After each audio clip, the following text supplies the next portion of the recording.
Avez-vous déjà pensé à créer une application sans avoir à écrire une seule ligne de code? Avez-vous déjà abandonné une idée car la courbe d'apprentissage d'un langage vous paraissait énorme? Si c'est le cas, laissez-moi vous dire qu'en 2023, vous pouvez créer toute une application sans avoir à coder une seule ligne de code et sans devoir connaître aucun langage de programmation. Dans cette vidéo, je vais partager avec vous les meilleurs outils no-code, selon moi, que vous devez connaître en 2023. Que ce soit si vous avez besoin de créer un simple site web, une application web, une application mobile, faire des automatisations ou les quatre à la fois. Je ne suis pas l'expert des outils no-code. Je partage avec vous ma propre expérience qui est le résultat de mes propres recherches et mes propres essais. Peut-être que les experts auront d'autres avis et d'autres recommandations. Mais personnellement, je me suis basé sur 3 critères essentiels. La popularité sur le marché, les fonctionnalités et le prix. J'ai classé les outils no-code selon plusieurs catégories. On a la création de sites web, on a aussi les applications web, ce qui est différent de sites web, on a les applications mobiles, on a tout ce qui est automatisation et on a un petit peu les outils polyvalents. Et si on commence par la première catégorie, qui sont les outils qui vont nous aider à créer des sites web. Dans cette catégorie, on se retrouve avec l'outil Framer. Framer est un outil no-code puissant qui permet de créer des sites web simples avec une interface utilisateur interactive. Moi, j'apprécie le plugin Figma qui nous permet de créer des designs au niveau de Figma et de les importer au niveau de Framer.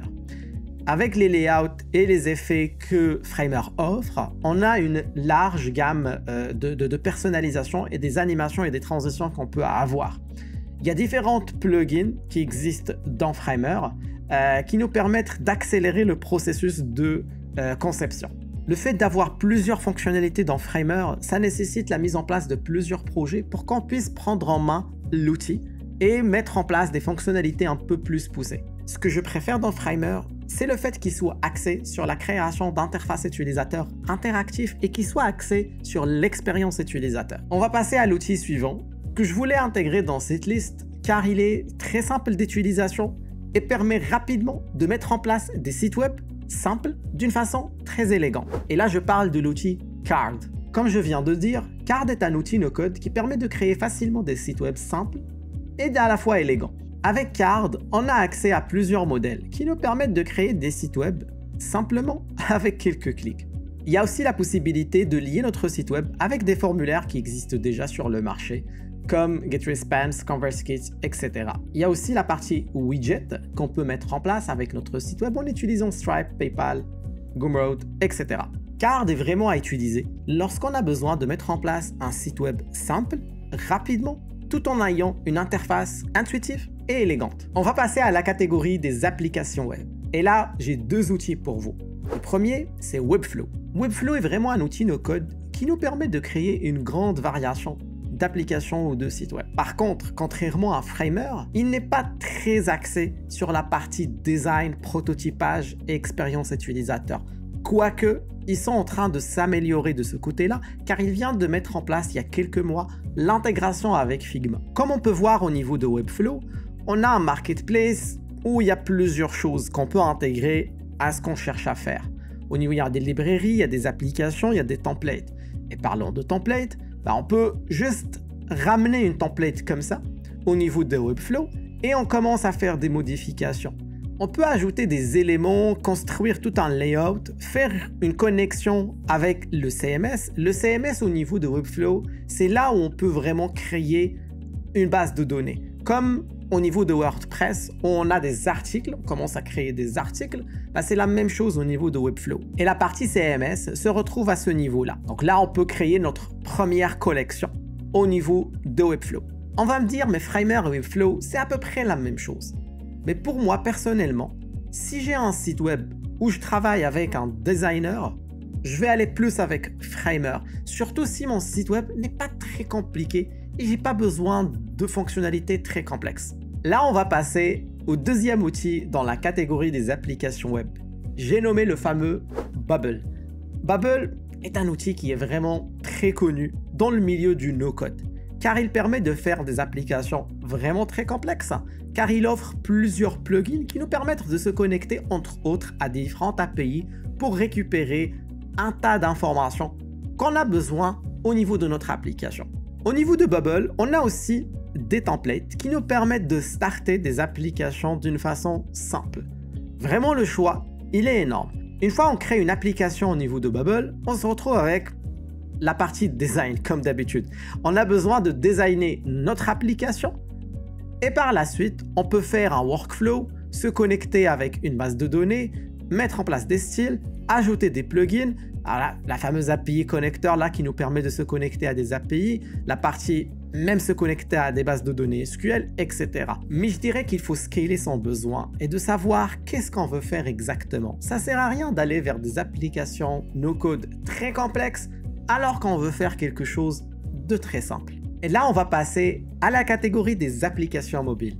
Et là, personnellement, il n'y a rien à discuter à ce niveau-là. Flutterflow est l'outil no-code qu'il faut utiliser si on a besoin de mettre en place une application mobile. Flutterflow est pour moi conçu pour des applications mobiles et il offre une interface simple et intuitive. Il y a la possibilité de créer des applications natives iOS et Android sans écrire aucune ligne de code.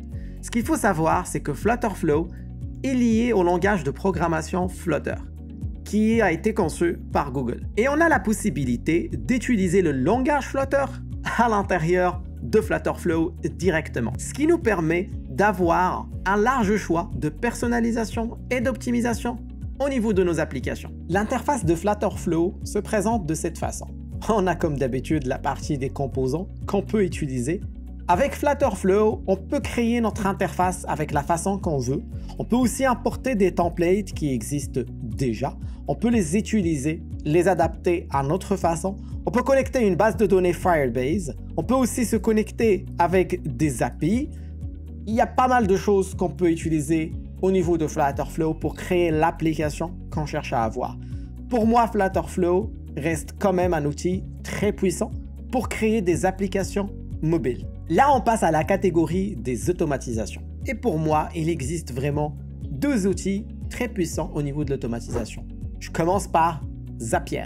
Zapier est un outil d'automatisation qui permet de connecter différentes applications entre eux, sans avoir besoin à écrire une seule ligne de code.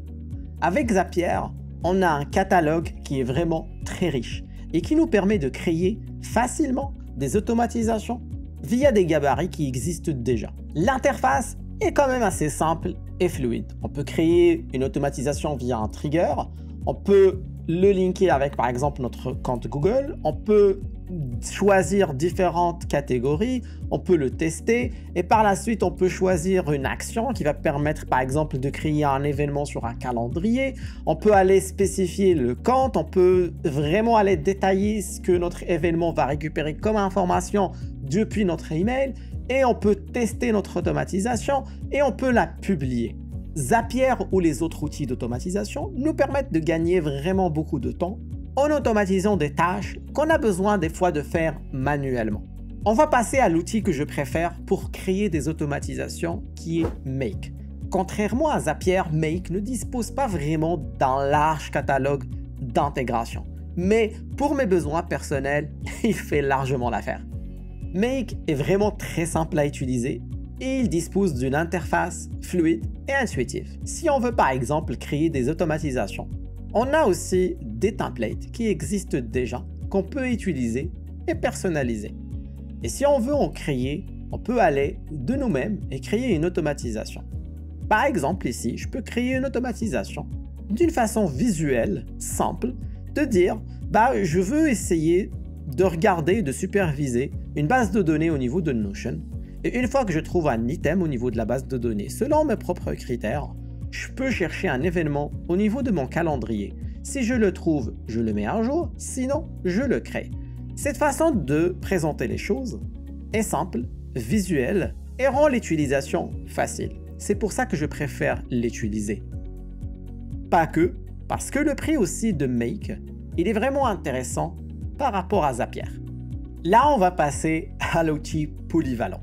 C'est un outil no-code qui nous permet de créer pas mal de choses et qui peut s'interagir avec plusieurs autres applications.